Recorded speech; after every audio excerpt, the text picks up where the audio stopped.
Salut à tous, bienvenue dans le troisième épisode de ce week-end en NFL. Et comme à chaque fois, j'ai le plaisir de recevoir le cousin de la belle province, celui que vous pouvez entendre et voir sur la chaîne RDS. Comment ça va, mon Renaud? Salut, ça va? Super. Toi, gros week-end de football? Ah, toujours, toujours. Quand il y a de la NFL, c'est toujours un gros et beau week-end de football. Complètement. Je suis d'accord. Ça a été, moi, j'ai eu de la chance d'avoir tous les matchs, hein. Je travaillais aux statistiques sur le match du jeudi. Ensuite, NFL Red Zone dimanche, donc on a tout vu. Et puis lundi soir, je faisais le match Saints-Caroline.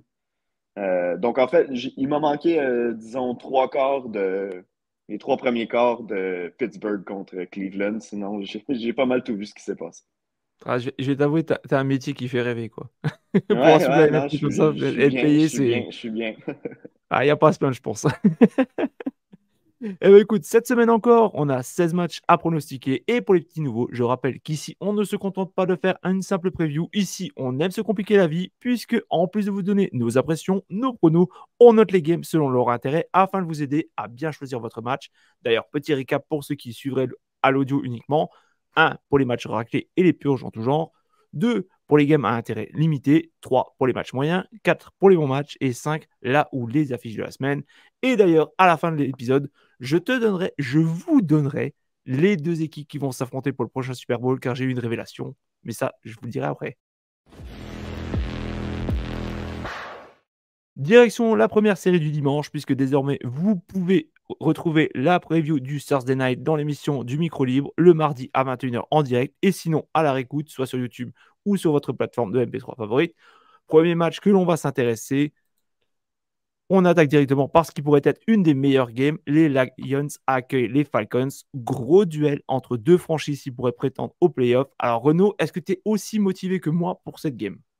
Je suis très motivé, puis je vais la suivre de très près parce que je fais la description de ce match-là à RDS, justement, entre les Lions et les Falcons. Deux équipes qui, bon, piquent la curiosité en début de saison.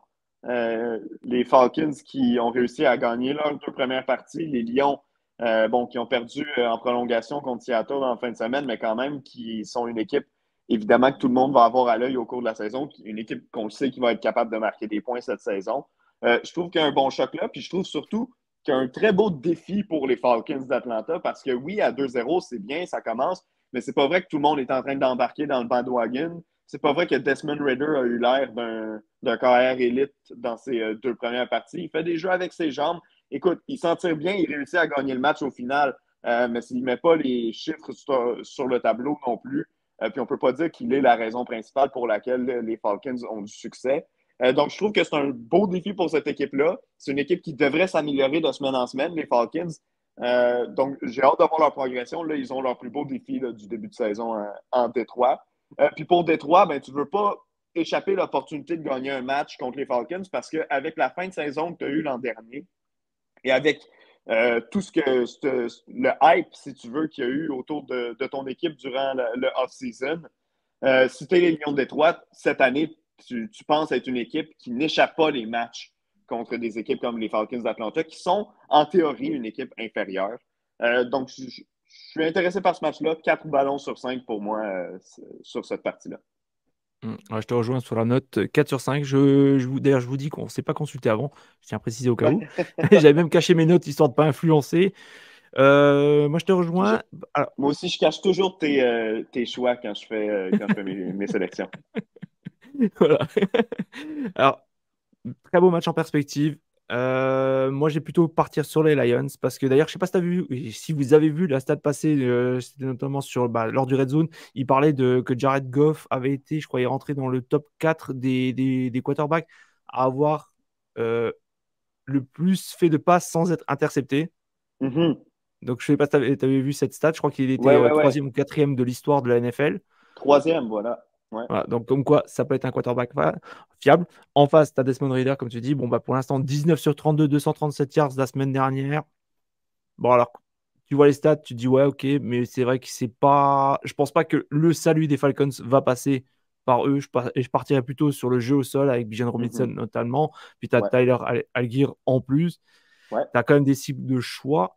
Donc, Ouais. moi, ce qui m'embête toujours, c'est en fait, la sous-utilisation de Kyle Pitts. Ouais, je l'ai dans mon équipe de fantasy football, donc je peux te garantir que Aïe. je suis sur la même longueur d'onde que toi. Moi, je l'adorais son année de repêchage. Puis, tu sais, c'est un tight end, mais dans les faits, il peut s'aligner comme receveur, comme Darren Waller le faisait avec les Raiders, par exemple, comme Jimmy Graham le faisait avec les Saints, par exemple. Pas cette année, mais il y a 10 ans. Euh, et puis, euh, depuis le début de sa carrière, ben, il ne joue pas avec des bons corps arrière. On dirait qu'on ne lui envoie pas le ballon. J'ai de la difficulté à croire, parce que je t'avoue que je ne regarde pas tous les matchs des Falcons, mais j'ai de la difficulté à croire que c'est parce qu'il n'est pas capable de se libérer, parce qu'il est tellement grand, tellement athlétique, tellement fort. Je ne vois pas comment il ne peut pas se démarquer, même dans une couverture serrée. C'est un gars qui est capable de sauter plus haut que son adversaire, d'aller attraper le ballon. Donc, moi non plus, je ne comprends pas comment on fait pour sous-utiliser ce gars-là. Il devrait être une force dans cette équipe-là. Puis je suis sûr que le jour où on va avoir soit un Desmond Ridder qui s'est amélioré ou un vrai corps arrière partant avec les Falcons, je suis convaincu que Kyle Pitts va connaître du succès. Ouais, après, il me semble, alors je suis pas sûr non plus parce que je ne vois pas non plus tous les matchs des Falcons, mais je crois qu'il est Mhm. plus utilisé en tant que sixième bloqueur qu'en tant que vraiment tight end pur et Exact. dur, quoi. Exact. Ce qui est, ce qui est pas le joueur que tu es allé chercher Ouais. quatrième au total, en fait. C'est pas la bonne utilisation. Tu n'utiliserais pas Travis Kelce comme sixième bloqueur. C'est-à-dire sur certains jeux, oui, peut-être, mais c'est pas l'utilisation primaire que tu ferais de Travis Kelce, c'est d'aller attraper des passes. C'est clair, je suis entièrement d'accord. Et du coup, toi, tu vas partir sur qui? Les Falcons ou les Lions? Je Parce vais y que aller avec, je vais y aller avec les Lions. Je vais y aller avec les Lions. avec les Lions. Ok, 2-0 pour les Lions.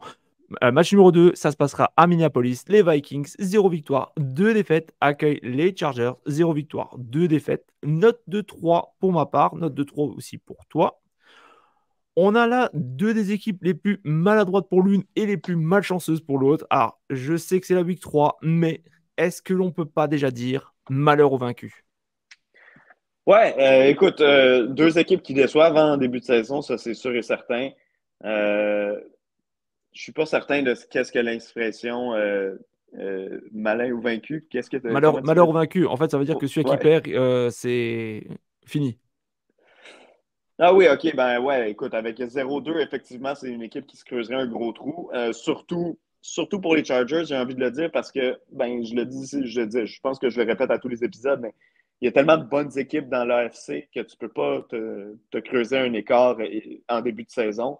Dans le cas des Chargers, ils ont échappé à un match serré contre les Dolphins, ils ont échappé à un match serré contre les Titans, qui sont selon moi une équipe inférieure à eux.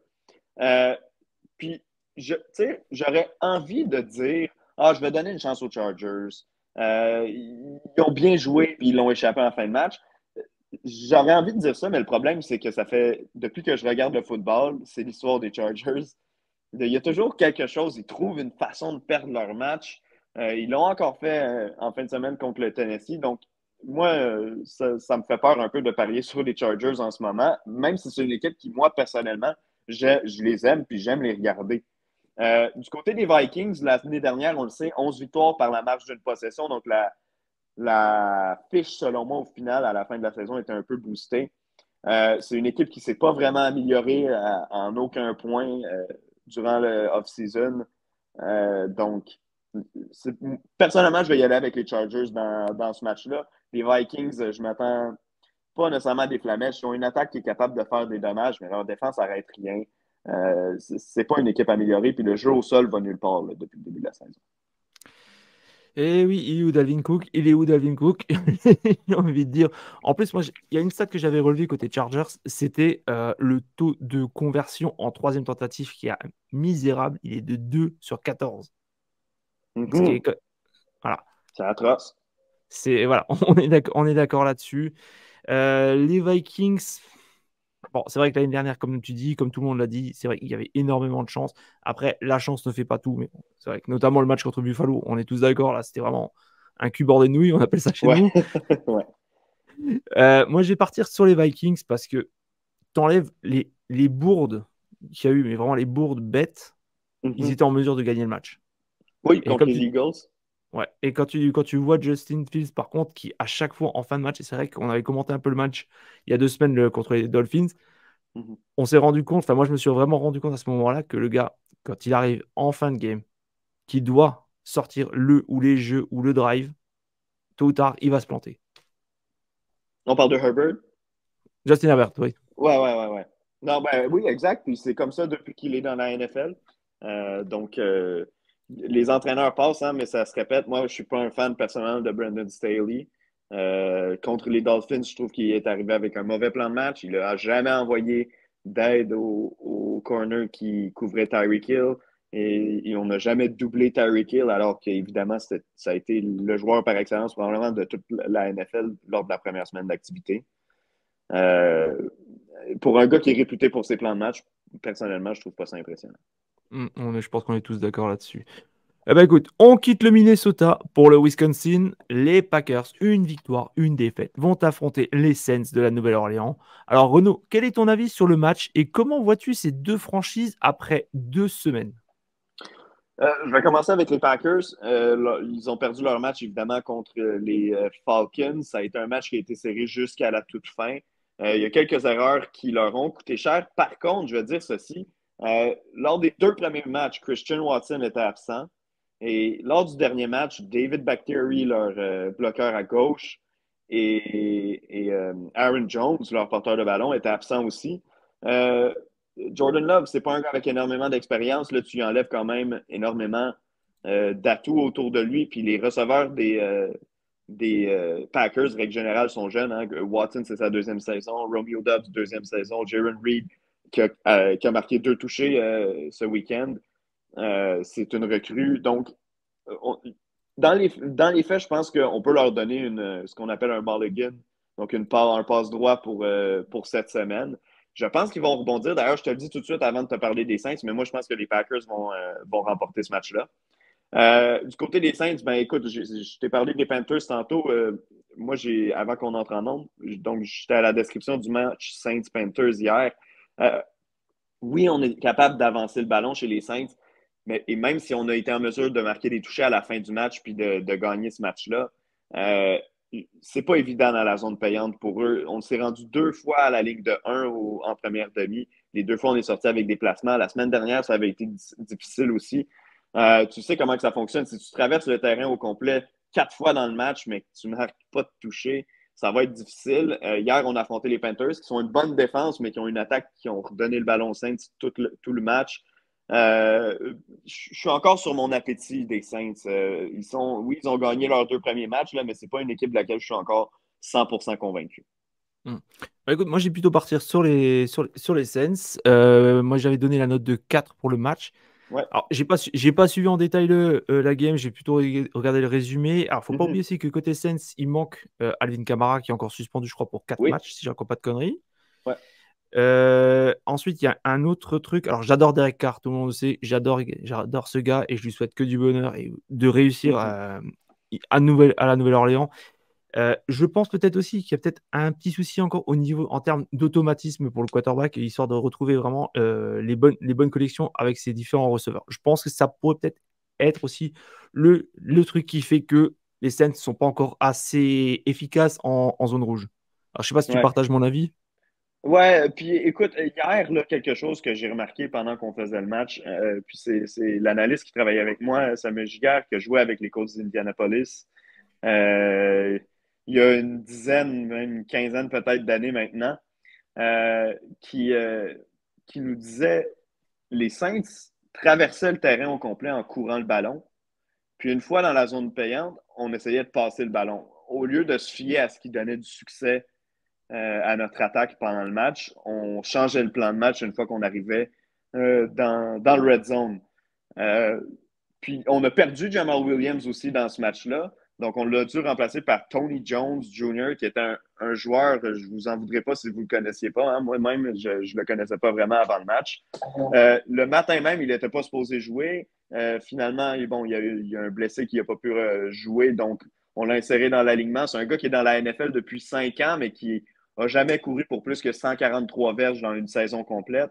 Jamais marqué de toucher. Il en a marqué 2 hier. Donc, c'est une belle histoire, mais ça reste que là, si Jamal Williams, qui, bon, ça n'avait pas été bon la première semaine, là, il commençait à avoir un bon match et on le perd.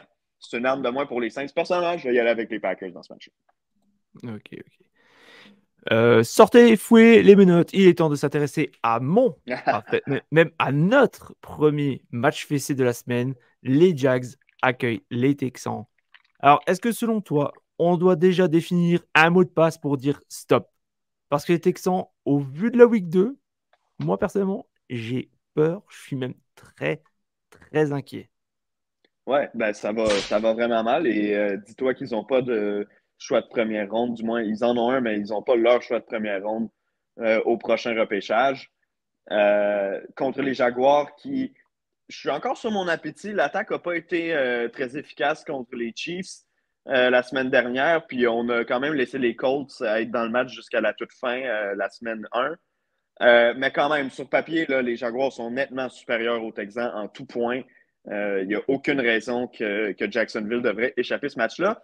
Encore là, par contre, je vais dire ceci. Les matchs de division, il y a toujours quelque chose qui se passe, puis on dirait que ça ne prend même pas une semaine pour qu'on l'oublie. Donc, il y a une mince chance que ce match-là reste serré, mais selon moi, devrait vraiment être ce que tu appelles une purge. Donc, un match exécrable où les Jaguars écrasent les Texans. Puis même, je te dirais qu'à ce point-ci de la saison, étant donné comment les Jaguars ont joué au cours des 2 premiers matchs, je trouverais ça rassurant pour les Jaguars. Si je suis les Jaguars, je veux absolument écraser les Texans. On est d'accord. Je pense qu'on va pas s'attarder plus sur ce match. J'ai parlé de jeu de massacre avant. Le match qui suit ne sera, selon moi, pas beaucoup mieux. Les Broncos qui ont marqué plus de 30 points s'en vont en Floride pour une belle et grosse déculottée à Miami. J'ai envie d'être mauvaise langue aujourd'hui et je vais pas m'en priver. Il y a quelques temps, Peyton avait critiqué Hackett ouvertement dans les médias. Après 2 weeks, est-ce que l'on peut dire Peyton, Hackett, même combat? Euh, je vais te dire que non. Je te dis pas que ça vole haut à Denver en ce moment. On s'entend, 2 défaites, ça a été difficile. Puis la semaine dernière, c'est venu beaucoup plus serré que ça aurait dû. On a fait, tu as vu hein, le jeu final, le Hail Mary, et on a raté la conversion de 2 points. D'ailleurs, c'est Benjamin Saint-Just, le Québécois, qui a fait le jeu sur le converti de 2 points. Est-ce qu'il y avait pénalité ou non? L'histoire va se rappeler que non. Mais dans les faits, on verra. Euh, pour les Broncos, la différence pour moi avec ce qu'il y avait avec Nathaniel Hackett l'an dernier, c'est que l'an dernier, oui, on perdait aussi nos matchs, mais Russell Wilson faisait absolument aucun jeu. Là, on l'a vu faire quelques jeux avec ses jambes. Il a ralenti, mais on l'a vu faire quelques jeux avec ses jambes. Et il a été capable de compléter quelques jeux là, sur la longue passe. Oui, il y a eu le Hail Mary à la fin, mais il y a eu quelques jeux comme ça dans ce match-là. Le problème, c'est que c'est plus difficile pour le reste de son jeu. OK, ben on commence à comprendre hein, que Russell Wilson, il ne deviendra jamais le Russell Wilson qu'il était avec les Seahawks. Par contre, ils font moins d'erreurs stupides. Je trouve que l'an dernier, tu retourneras voir des extraits des matchs de Nathaniel Hackett, les pénalités qui se multipliaient pour prendre trop de temps pour décider du choix de jeu, les revirements complètement loufoques qu'on voyait les Broncos, les décisions douteuses sur le premier match. Rappelle-toi le temps d'arrêt qui avait été pris après avoir écoulé 45 secondes sur un 4e essai. On a envoyé notre batteur prendre un placement qu'il n'avait jamais réussi de sa carrière parce qu'on ne voulait pas donner à Russell Wilson la chance de convertir un 4e et 3 quand on venait de lui donner un énorme contrat. Donc,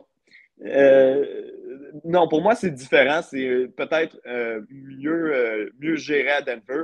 Ceci dit, ben, on a échappé quand même le match de ce week-end contre Washington alors qu'on aurait pu l'emporter. Puis je parle pas juste du revirement en toute fin, je parle de plus tôt dans le match, on aurait pu saisir des opportunités pour remporter ce match-là. Donc, contre les Dolphins, je pense quand même que la défense des Broncos va se présenter. Ceci étant dit, si rapidement Miami se met à marquer des points, ça va être un long après-midi, effectivement, pour les Broncos. Puis j'ai même envie de te dire, si les Dolphins marquent 25 points dans ce match-là, puis on sait qu'ils sont capables de le faire, j'aime pas les chances des Broncos de gagner. Si Denver veut gagner, ça va prendre quelque chose de spécial comme un toucher défensif, peut-être même un toucher défensif et un retour de beauté là, pour un toucher, parce qu'on s'entend que attaque pour attaque, si les Dolphins enlignent les points, les Broncos ne seront pas capables de suivre le rythme. On est d'accord. Et même niveau défensif, je trouve que avec les Broncos ont régressé. D'ailleurs, j'avais une autre question pour toi. C'est, Ouais, selon toi, est-ce que Russell Wilson, en termes de receveur, a ce qu'il faut? Parce que moi, personnellement, on m'a toujours vendu Jerry Jeudy. À un moment, j'y ai cru aussi. On a Cortland ouais. Sutton. Moi, je trouve que voilà, les mecs, ils ont jamais vraiment fait exploser la baraque, quoi. Soit ils étaient blessés, soit c'était pas folichon, quoi. Je suis complètement d'accord avec toi. Rappelle-toi, il y a quelques années, quand bon, il y avait, tu parlais de Cortland Sutton qui venait d'avoir une grosse saison, Jerry Jeudy qui venait fraîchement d'être repêché. Il y avait aussi KJ Hamler, rappelle-toi de lui, qui venait d'être repêché. KJ Hamler, il n'a jamais rien fait finalement avec les Broncos, il n'est même plus là. Mais tout en théorie, avant les débuts de saison, on se disait tous, ah, wow, ça pourrait être le meilleur groupe de receveurs de la NFL.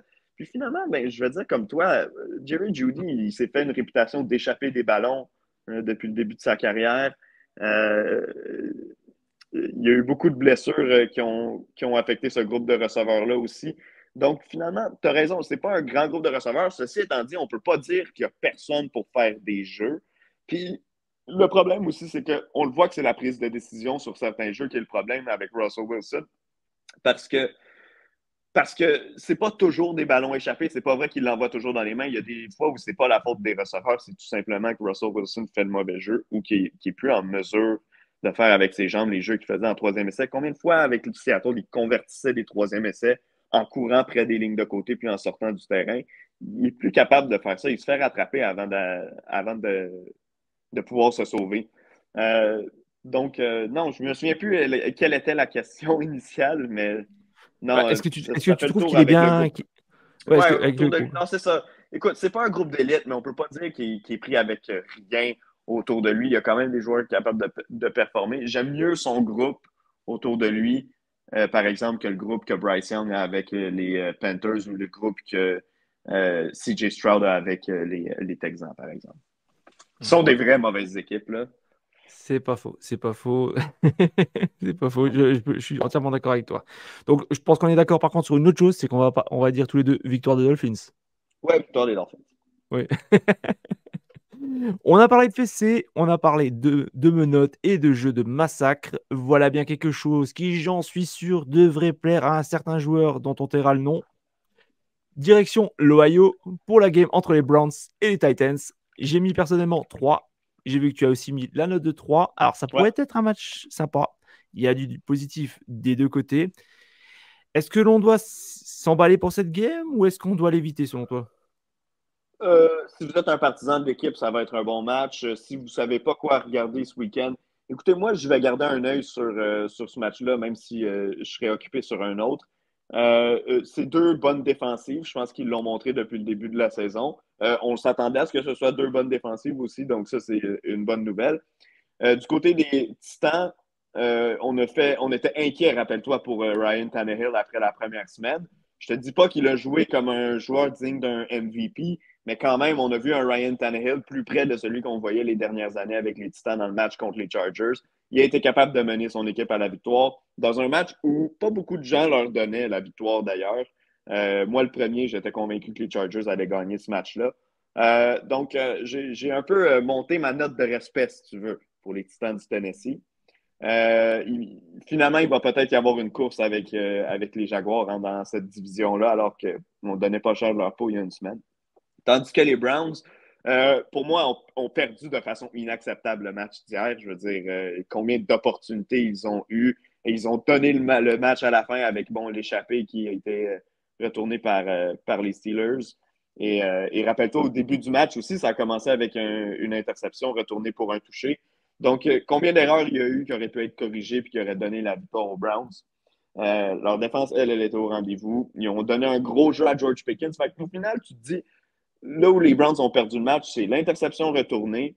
Ils ont donné un gros jeu de 71 verges qui était un touché de George Pickens. Et Deshaun Watson a échappé le ballon à la fin, ce qui a donné l'opportunité aux Steelers de marquer un autre touché. Donc, pour moi, c'est dommage, mais cette équipe-là peut rebondir. Ils ont droit à une défaite comme ça, ils n'ont pas droit à deux. Je vais y aller avec les Browns pour battre les Titans. Ok. C'est vrai que et là, je rattrape un peu ce que tu viens de dire. Alors, en Ouais, termes de. Alors, sur le match contre les Steelers, 6 sacs autorisés, 8 pénalités pour 81 yards, 3 fumbles, une passe interceptée. C'est vrai que c'est exact. énorme en termes de déchets, quoi. Alors, ok, c'est vrai, les Steelers ont une belle défense. Ils l'ont remontré cette semaine. Exact. Mais comme tu dis, c'est une fois, mais pas deux. Alors, ils étaient peut-être en sur-régime face aux Bengals qui étaient en sous-régime. Mais là, par contre, ils ont heurté un mur. Et face aux Titans, je pense que avec le coach des Titans, faudra pas faire la même parce qu'ils vont se reprendre une volée. Moi, j'ai envie de croire aux Titans parce que, comme tu as dit, Tannehill a fait du bon 20 sur 24, je crois, en termes de passes tentées. Bon, tu as Derrick Henry qui est encore là, mais qui est en dessous des 100 yards. Mhm. T'as Burks, t'as Hopkins, t'en as d'autres aussi qui peuvent être embêtants.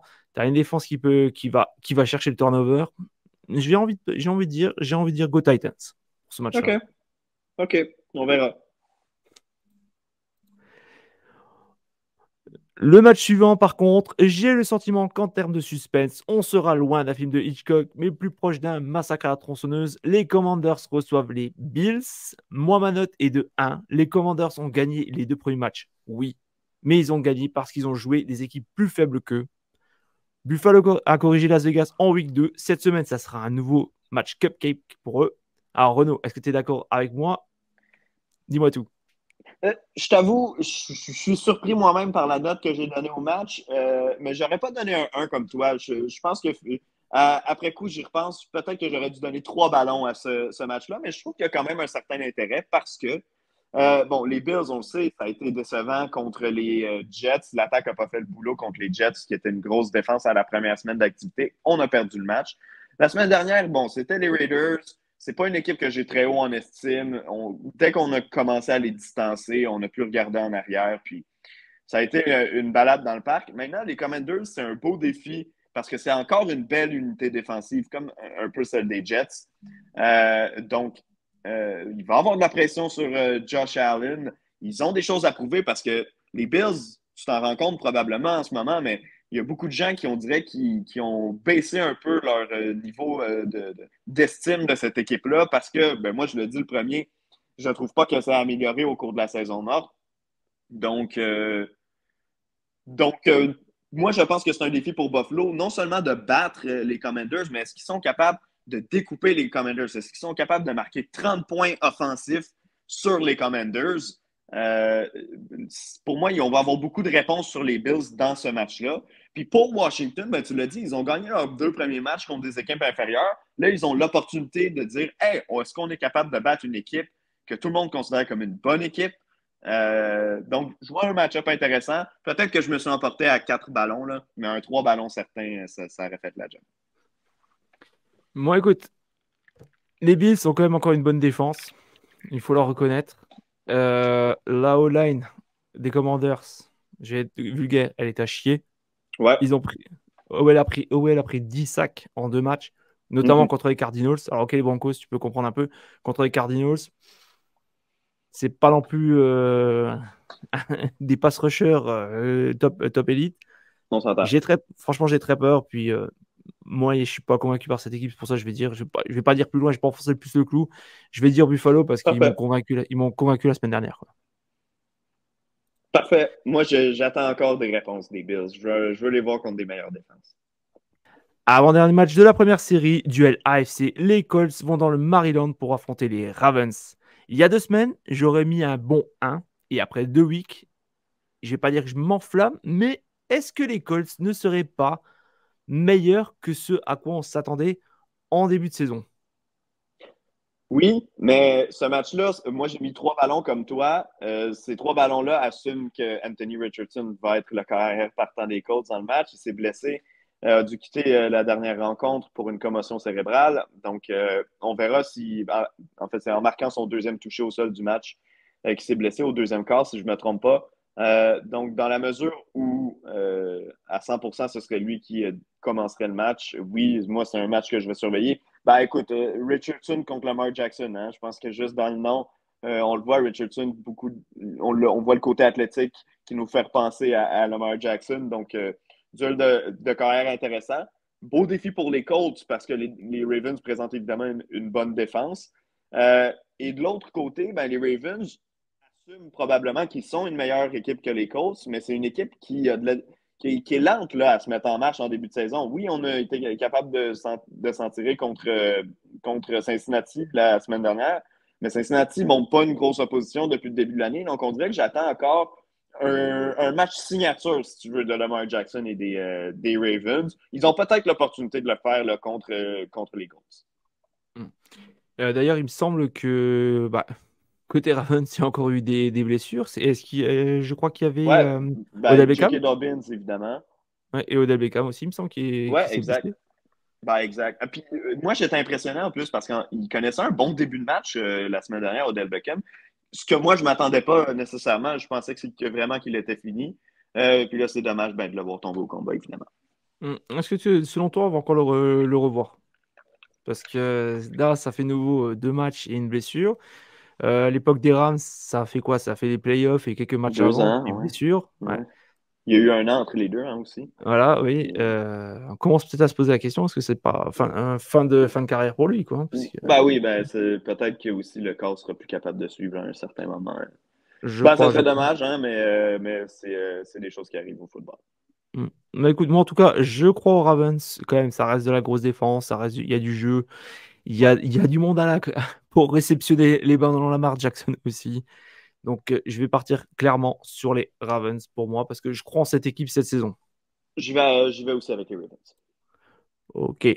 Terminons la série de 13h ou 19h par un duel 100% AFC Est. Les Jets, une victoire, une défaite. Face aux Pats, 0 victoire, 2 défaites. Alors, j'ai mis 3. Toi, je viens de voir que tu as mis 4. Les Ouais, deux équipes, je trouve, ont des arguments. Ça pourrait être un bon match. Moi, je ne m'attends pas à quelque chose de folichon. Je pense que le joyeux Bill va mener les Jets à la baguette pour une première victoire des Pats cette saison. Alors, toi, est-ce que tu partages mon avis? Est-ce que tu crois plus aux Jets? Quel est ton ressenti sur cette game? je pense que c'est un match extrêmement important pour la saison de la NFL, Jack, parce que ça va définir la saison d'une des deux équipes. Les Jets, qui bon, pensaient aller jusqu'au Super Bowl en début de saison, là, se disent bon, on va peut-être au moins participer aux éliminatoires pour la première fois depuis 2010. Et là, s'ils tombent à 1 et 2 en commençant la saison, les espoirs vont s'écraser, surtout que Zach Wilson n'a pas été bon dans le match contre les Cowboys.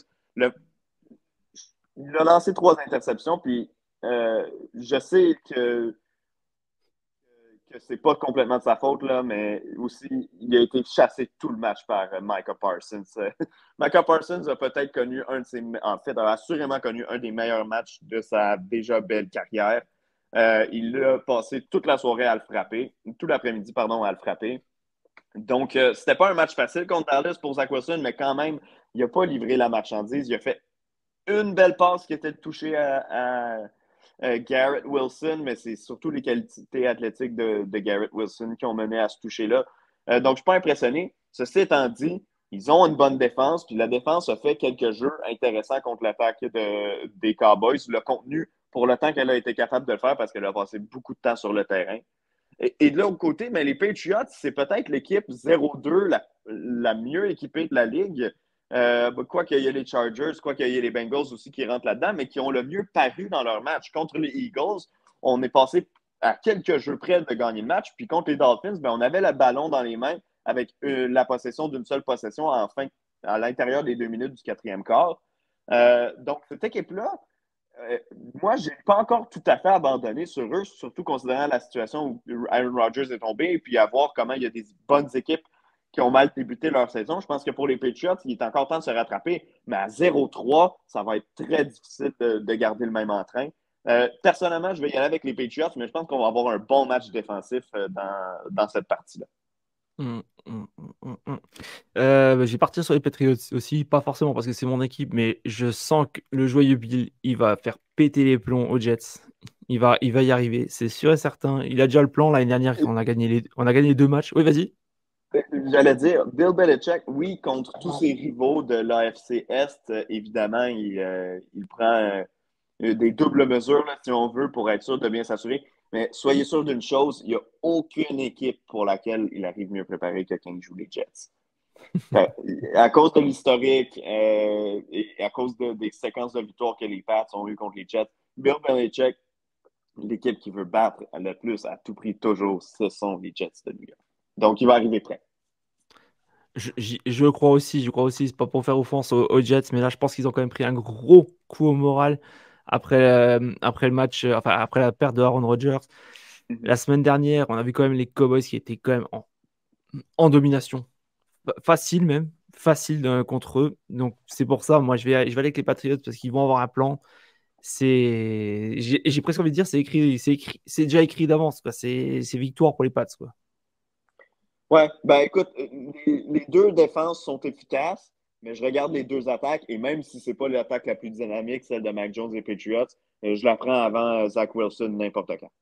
Ouais, parce que je pense que si jamais ça doit être serré le match, si Zach Wilson refait une ou deux bourdes, en plus il va être aussi chassé de nouveau, ça On a va. vu, Ouais, ouais, on a vu cette semaine, hier soir, on a vu Deshaun Watson avec son échappé à la fin de match qui a donné un touché aux Steelers. Puis on a vu aussi, qui est-ce que c'était? Qui affrontait Tampa Bay cette semaine?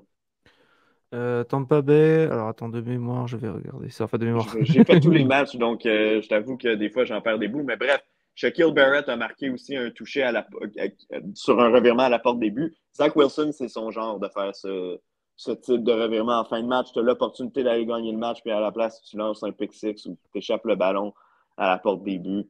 Euh, non, j'y vais avec les Patriots facilement, moi aussi. Ouais, et pour info, les Bucks affrontaient les Bears, ça avait terminé 27 à Voilà. 17. Exact. Ben, exact. Puis Justin Fields, justement, qui a échappé le ballon à la porte des buts. Un autre qui a connu une semaine très, très, très difficile. Eh ben, écoute, on va s'intéresser maintenant à la seconde série et on commence par les Seahawks. Une victoire, une défaite qui reçoivent dans le Lumen Field les Panthers à Caroline. Zéro victoire, deux défaites. Alors, j'ai encore mis une note de 3. Seattle a montré du bon. Les Panthers, ça manque encore de mise en jambe pour moi. Mais il y a quand même un petit. Alors, je vais peut-être te surprendre en disant ça, mais je trouve quand même qu'il y a du potentiel. Maintenant, est-ce que ça va être un beau match ou pas? Je suis assez dubitatif par contre là-dessus. Moi, j'ai été rassuré par les Seahawks avec leur victoire à Détroit parce que ça ne s'enlignait pas comme ça. Après leur premier match contre les Rams. Quoique les Rams nous ont encore montré qu'ils étaient tenaces. Hein. Ils ont tenu tête aux 49ers cette semaine.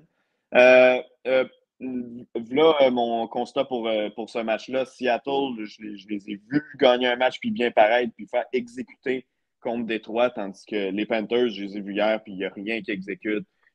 Bryce Young n'était pas impressionnant. Il est incapable de compléter des passes qui traversent, divergent, passer la ligne de mêlée, là, incapable d'étirer le jeu. Il n'y a pas non plus des outils très, très intéressants autour de lui. On est incapable d'installer le jeu au sol avec Miles Sanders, puis de perdurer avec cette stratégie-là, puis de jeu après jeu aller chercher des premiers essais.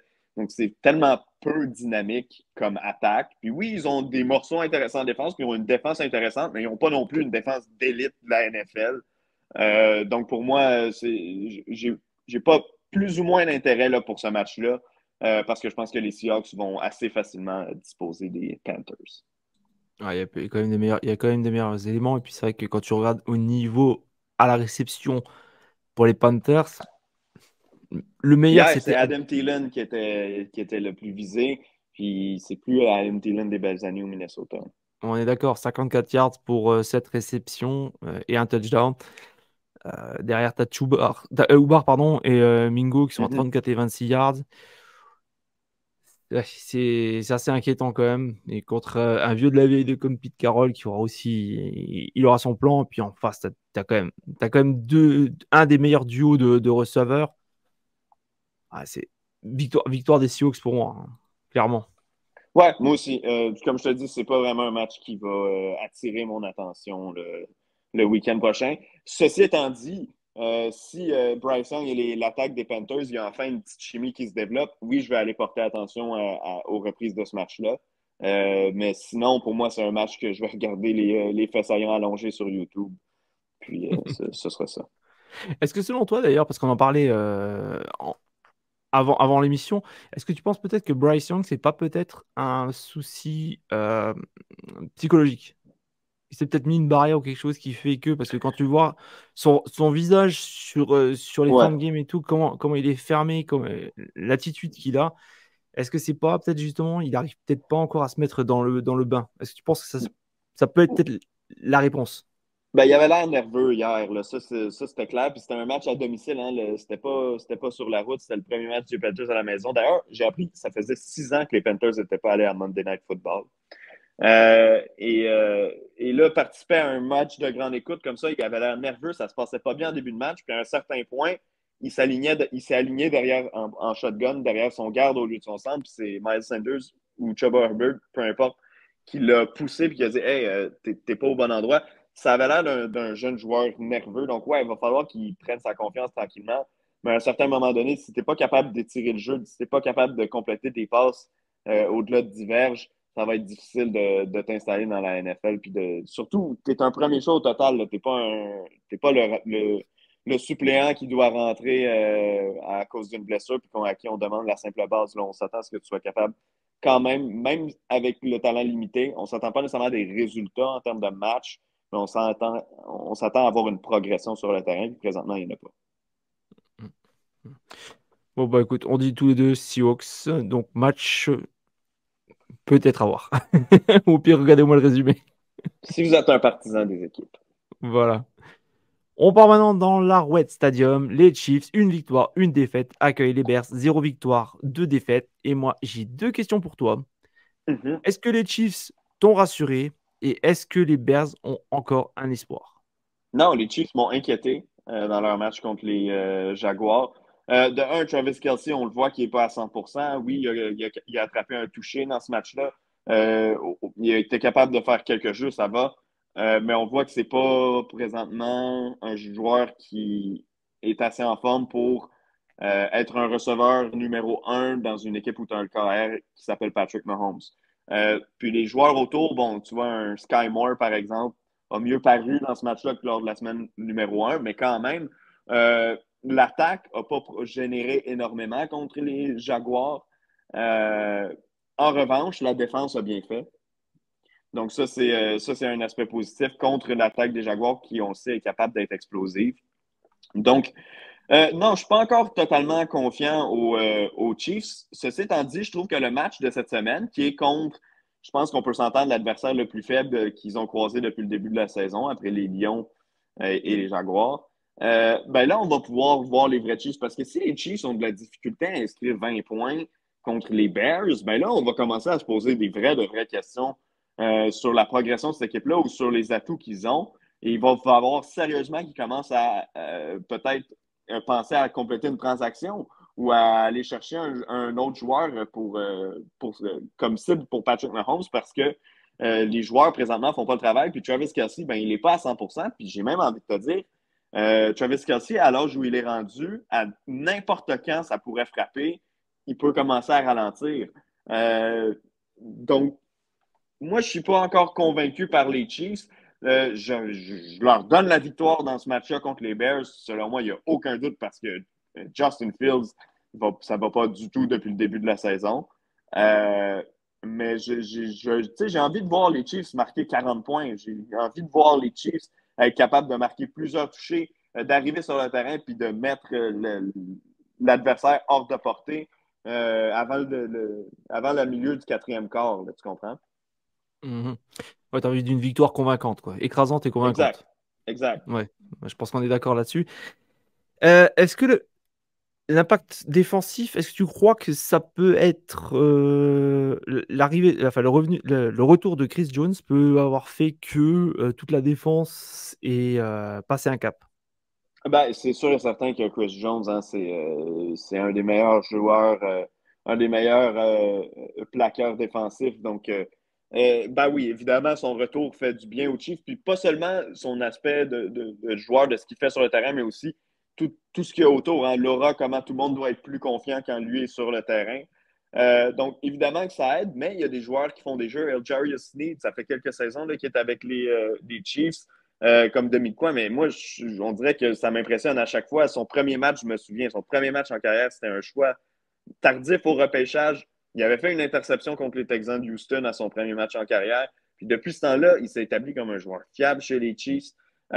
Donc, je suis rassuré de voir que la défensive leur a permis d'aller gagner un match contre les Jaguars. Ceci étant dit, sans l'attaque explosive, là, c'est pas vrai que les Chiefs vont se rendre jusqu'à un autre Super Bowl. Hmm. Bah, écoute, moi, je vais quand même répondre à la question que je t'ai posée. Alors, déjà pour les Bears, j'ai pas envie de les enterrer parce que cette année, je trouve qu'il y a du potentiel niveau receveur. Et comme j'ai dit, il faut peut-être encore un petit peu de temps, histoire que tout le monde se mette en avant. Mhm. Alors, évidemment, c'est pas le match face aux Chiefs qui va être le plus révélateur, mais j'ai pas envie directement de tirer un trait sur cette saison pour eux. Côté Chiefs, il y a un truc quand même qui m'a assez frappé, c'est aussi il y a beaucoup de pénalités. Alors, j'ai plus le chiffre exact, je crois que c'était entre 10, 12 pénalités.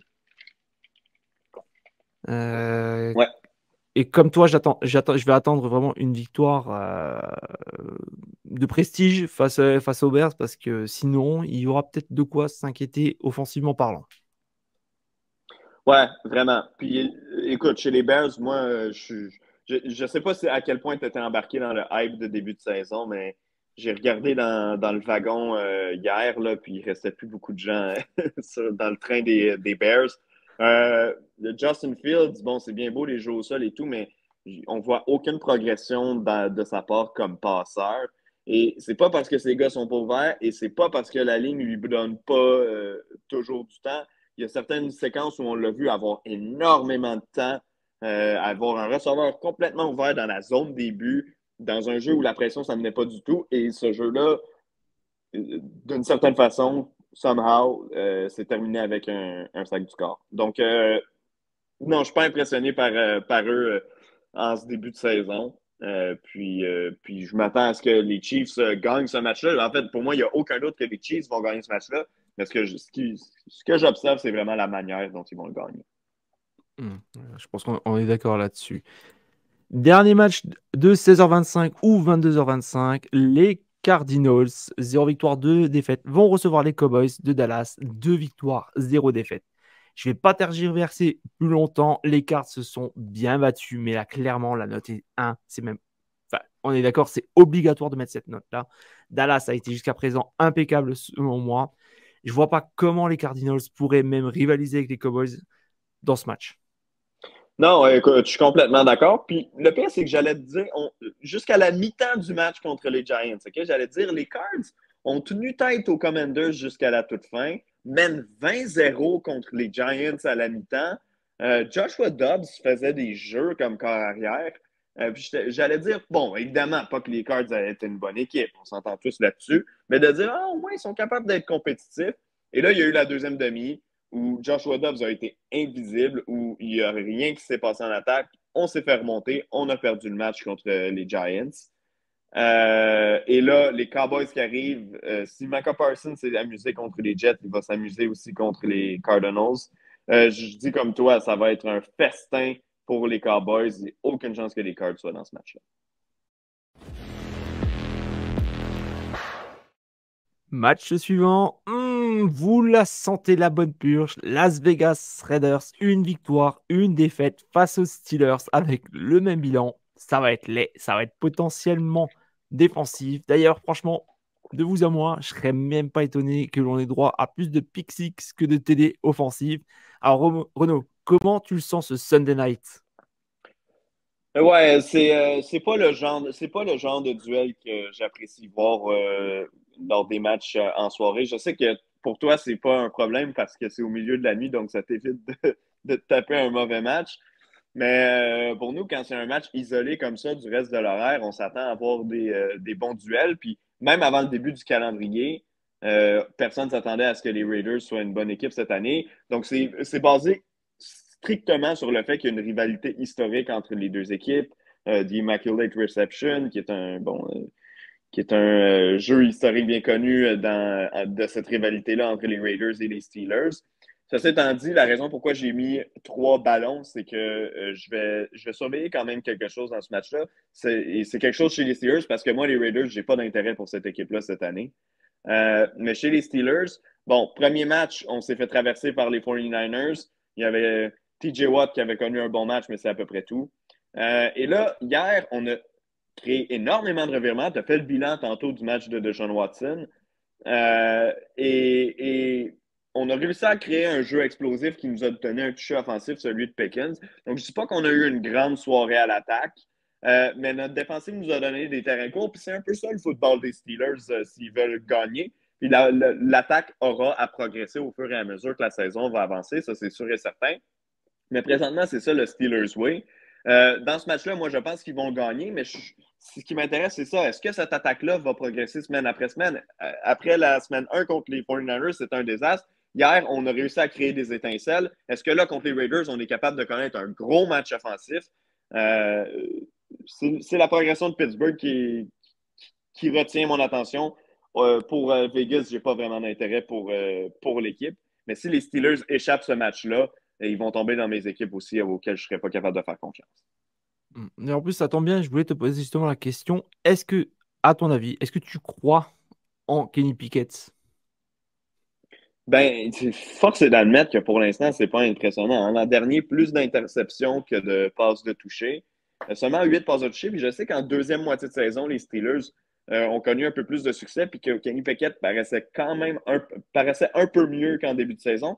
Mais quand même, c'était pas non plus, c'était pas grand-chose non plus, là. On se fiait à notre défense pour gagner les matchs.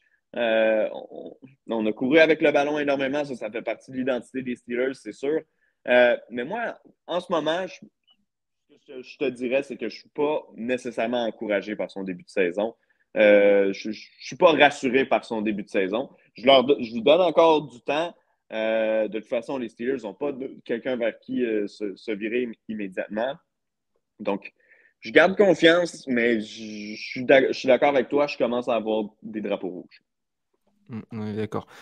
Bah, moi, j'ai mis la note de 2 et puis ben, je vais aussi jouer les Steelers, mais je vais plus croire en Tomlin et surtout en sa Oui. défense, en TJ Watt et compagnie pour gagner ce match. Parce que après, par contre, je vais regarder une stat à l'instant.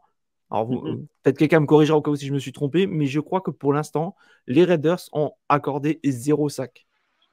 Ah oui, ok, ça m'impressionne. Ça, tu vois, je ne l'avais pas remarqué. Je Mais crois, peut-être que je me suis trompé dans les stats, mais il me semble que c'est Mais ça, je hein. pense Donc, que ça va changer cette semaine contre les Steelers et TJ Watt. on verra ce que l'avenir nous dira. En tout cas, on est sûr d'une chose, c'est que les Steelers vont gagner.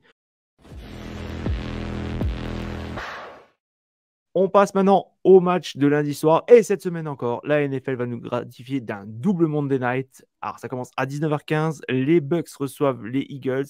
Les deux franchises ont un bilan à 2-0. J'ai mis une note de 3. Tu as mis une note de 3. Alors, Renaud, Mhm. est-ce que lundi soir, le conte de fées Baker Mayfield va virer au cauchemar? C'est une belle opportunité de le faire. Je vais faire la description de ce match-là, justement. Et puis, c'est un des matchs qui retient mon attention parce que, comme tu dis, les Buccaneers sont impressionnants en début d'année. Et puis, leur défense ressemble beaucoup plus à la défense qu'ils avaient quand ils ont gagné le Super Bowl avec Tom Brady, pardon, que celle qu'ils avaient, disons, l'an dernier, qui, on dirait, oui, est encore bonne, mais qui ralentit un peu certains éléments. Un Lavonte David qui jouait moins bien depuis quelques années, depuis qu'il avait signé son gros contrat, ben, il ne connaît pas un vilain début de saison. Donc, si je regarde les Eagles, eux, ça a été un match difficile contre Nouvelle-Angleterre. Ils l'ont emporté. Ça a été un match plus convaincant, surtout au niveau du jeu au sol, contre le Minnesota jeudi dernier. Donc, moi, je pense que les Eagles vont gagner ce match-là. En fait, je n'ai pas beaucoup de doutes qu'ils vont gagner ce match-là. Par contre, je vais surveiller la prestation des Buccaneers parce que s'ils sont capables de tenir tête aux Eagles dans ce match-là, ben ça va nous en dire long à savoir est-ce qu'ils sont capables de se permettre de rêver à leur championnat de division parce que je te rappelle que dans le sud de la NFC, il y a personne là, qui se démarque nécessairement. Moi, il y a surtout un gros match-up qui va être très important. C'est la O-line des Eagles contre la Mhm. défense des Bucks. Exact. C'est vrai. Parce que sur le premier touchdown des Eagles, ça m'avait assez impressionné. Bon, on le savait quoi. Mais à quel point la O-line de Philadelphie a poussé pour permettre le touchdown, c'est assez impressionnant. Ça me sautera aussi rarement aux yeux que ça a été lors de ce match-là, quoi. Parce que je les voyais vraiment pousser. C'est presque eux, limite, qui ont donné le touchdown, quoi. Je sais pas si tu es Ouais, d'accord ouais. avec moi. Non, non, tu es complètement d'accord. Puis la O-line des Eagles est évidemment une des très bonnes dans la ligue. Elle est reconnue à travers toute la ligue. le front défensif des Buccaneers se perd depuis des années. Donc, non, tu as raison, c'est une confrontation qui va être intéressante. Puis c'est une confrontation qui est souvent intéressante dans tous les matchs parce que si tu gagnes la ligne de mêlée, autant en défense qu'en attaque, tu as des bonnes chances de gagner le match de football. Eh bien, on va terminer cette preview par la rencontre qui aura lieu à 20h15 ou 2h15 selon le continent où vous vous trouvez. Les Rams de Matthew Stafford s'en vont dans l'Ohio pour affronter les Bengals. Alors, l'an dernier, j'avais mis les Rams haut dans mon classement en pré-saison. Ils m'ont fait mentir. Cette année, je les avais mis très bas. Visiblement, ils ont l'intention de me faire encore mentir. En plus, Burrow a quand même avoué durant son interview d'après-match qu'il s'est aggravé sa blessure. Alors, est-ce que tu peux me permettre de m'enflammer? Ouais, Parce vas-y, que vas-y. j'annonce l'upset alerte de la week 3, victoire des Rams. Ah oui, OK. Ben écoute, je t'avoue, je me rappelle pas de ce que j'ai mis dans ma prédiction, mais je vais y aller avec les Rams pour cette semaine. Je te rejoins sur ce bateau-là. Euh, on a eu des preuves, selon moi, contre les 49ers qui peuvent tenir la tête à de bonnes équipes. Je suis pas encore prêt à dire que les Rams vont être une équipe qui peut aspirer aux grands honneurs. Par contre, dans une NFC faible, est-ce qu'ils peuvent se permettre de s'inviter dans la course aux éliminatoires? Ouais, pourquoi pas? Ils ont une attaque qui impressionne. Tutu Atwell et Puka Nakua encore, qui ont connu des gros matchs pour les Rams, qui ont fait des jeux pour les Rams. Et si on regarde les Bengals, ben c'est pas impressionnant là, ce qu'on voit de cette équipe-là. L'attaque a beaucoup de difficultés à se mettre en marche. La ligne à l'attaque fonctionne pas, comme depuis des années, mais là, même si on a mis plus d'argent, on dirait que c'est encore pire. Donc, je suis inquiet pour l'instant pour les Bengals. Surtout considérant que là, hier, les Steelers sont allés gagner un gros match contre les Browns, que les Ravens vont bien présentement. Donc, non, les Bengals, je, je, je manque de confiance en eux là, présentement. Euh, Tu vois, Burrow ne serait pas blessé. En plus, pour l'avouer quand même, d'interview d'après-match, c'est quand même c'est pas un petit truc quoi qu'il a. Donc là, Burrow incertain. Déjà, là, le visage des Bengals, déjà, Ouais, bah, puis change complètement, on quoi. l'a vu là, pendant le match là, se masser la jambe. On voit que ça va pas là. Mm. Ça va pas, Joe Burrow. Voilà, voilà. Donc déjà, ça, c'est incertain. Et puis le visage des Bengals sans Burrow, bah, c'est pas le même du tout. Non, non, pas du tout. Comme tu as dit, l'attaque des Rams semble se trouver un nouveau super duo de receveurs. C- pour moi, c'est le moment idéal pour Los Angeles pour frapper un gros coup. Et c'est pour ça que je vais jouer les Rams.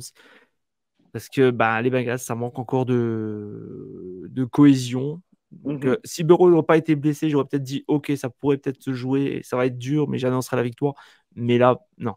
Burrow Oh, y incertain. aller. Upset des Rams. Upset. OK, let's go. Renaud, avant de terminer l'épisode, je dois te faire une confidence. Le week-end dernier, j'ai eu une révélation. Je me disais dans ma voiture, je pensais à quoi pourrait ressembler le prochain Super Bowl, mais je voulais aussi que ça soit deux franchises que j'apprécie et qui ait une certaine cohérence dans ce que je vais annoncer. OK. Donc moi, je vous annonce mon Super Bowl.